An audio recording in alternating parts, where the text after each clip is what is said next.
एक बूढ़े भिखारी अनोखी कहानी।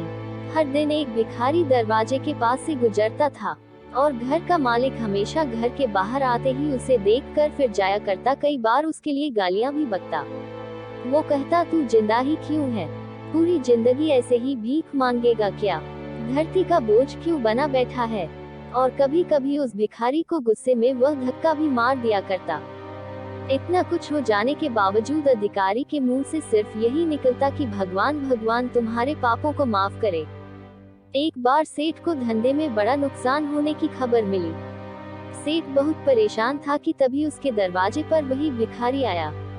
गुस्से में अपना आपा खोते हुए सेठ ने उस भिखारी को पत्थर दे मारा। पत्थर लगने के कारण भिखारी का सर फूट गया और उसके सर से खून बहने लगा। फिर भी दर्द से कराहते हुए भिखारी ने इतना ही कहा, भगवान तुम्हारे पापा को माफ करे। भिखारी वहां से चला गया। सेठ सोच में पड़ गए, भिखारी को पत्थर मारा फिर भी उसने सिर्फ प्रार्थना की। सेठ का गुस्सा शांत हुआ, शेर का मन शांत हुआ। भिखारी का रहस्य जानने के लिए सेठ ने भिखारी का पीछा करना शुरू कर दिया। भिखारी जहाँ जहाँ जाता सेठ उसके पीछे जाता। सेठ ने देखा कि कोई उसको खाना देता, कोई उसको मारता, कोई अपमानित करता तो कोई गाली देता। लोग भिखारी के साथ चाहे जैसा व्यवहार करते, लेकिन भिखारी सबके लिए एक ही प्रार्थना करता, भगवान तुम्हारे पाप माफ करें। अब रात होने को आई थी। भिखारी अपने घर जाने के लिए लौटा। वो अपने घर पहुंच गया, लेकिन सेठ अब भी उसका पीछा कर ही रहा था। एक पुरानी टूटी हुई खटिया पर एक बूढ़ी औरत लेटी हुई थी, काफी कमजोर और बीमार लग रही थी। वह भिखारी की पत्नी थी। अपने पति को वापस आता देख वह खाट से उठ खड़ी हुई। पत्नी ने अपने पति के भीख वाले कटोरे में देखा, उसमें सिर्फ आधी बासी रोटी थी। उसे देखकर वह बोली, आज बस इतना ही मिला, और हाँ, आपके सिर से खून निकल रहा है, ये चोट कैसे लगी? बूढ़ा भिखारी बोला, आज बस इतना ही मिला, किसी ने कुछ दिया ही नहीं। सब ने गालियां दी और एक नए पत्थर भी फेंकना, इसीलिए मेरा सर फट गया।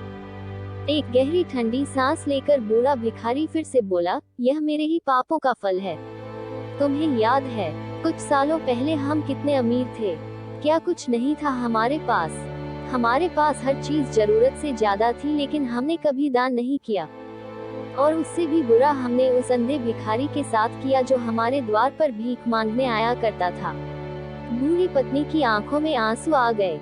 वह बोली, हाँ, हम उस बेचारे अंधे के साथ बहुत बुरा करते थे, उसका अपमान करते थे, उसे खाने के लिए रोटी की जगह कागज दिया करते, उसका मजाक उड़ाया करते और कभी कभी मारा भी करते। मैंने कभी उसको रास्ता नहीं दिखाए। एक बार मैंने उसके मुंह पर मिट्टी भी फेंकी थी और वह हमेशा दुखी होकर यही कहता कि भगवान तुम्हें तुम्हारे किए की सजा देगा, भगवान तुम्हारे पापों की सजा जरूर देगा। उसका श्राप सच हुआ और हम इस दुख भरी जिंदगी में आ गए। भिखारी बोला, हाँ, उसका श्राप सच हुआ, इसलिए मैं किसी को बददुआ नहीं देता। चाहे कोई मेरे साथ कैसा भी बर्ताव करे, मैं हमेशा उसके लिए प्रार्थना करता हूँ। मैं नहीं चाहता कि कोई भी हमारे जैसे जिंदगी का अनुभव करे, किसी को भी हमारे जैसे दुखों का सामना करना पड़े। वो नहीं जानते कि वह कितना बड़ा पाप कर रहे हैं, इसलिए अनजाने में हुए पाप की ऐसी सजा किसी को भी मिले, मैं नहीं चाहता। सेठ वहीं पर छुपकर यह सारी बातें सुन रहा था। अब उसे सब कुछ समझ में आ गया था। भिखारी और उसकी पत्नी ने वह आधी रोटी मिल बांट कर खाएं और भगवान को धन्यवाद बोलकर सो गए। अगले दिन बड़ा भिखारी फिर से भीख मांगने गया। सेठ के घर के पास जाते हैं। सेठ ने पहले से गरम रोटी या उसके लिए निकाल कर रखी थी। उसे देते हुए सेठ विनम्रता से बोला, माफ कर दीजिए बाबा, उसे बहुत बड़ी गलती हो गई। बूढ़ा भिखारी बोला, भगवान तेरा भला करे। इतना कहकर वह आगे निकल गया।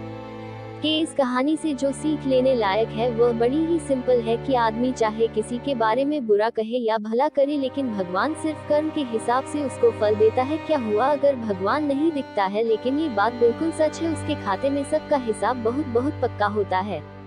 इसलिए जब किसी के लिए कुछ भी करो तो अच्छा ही करो।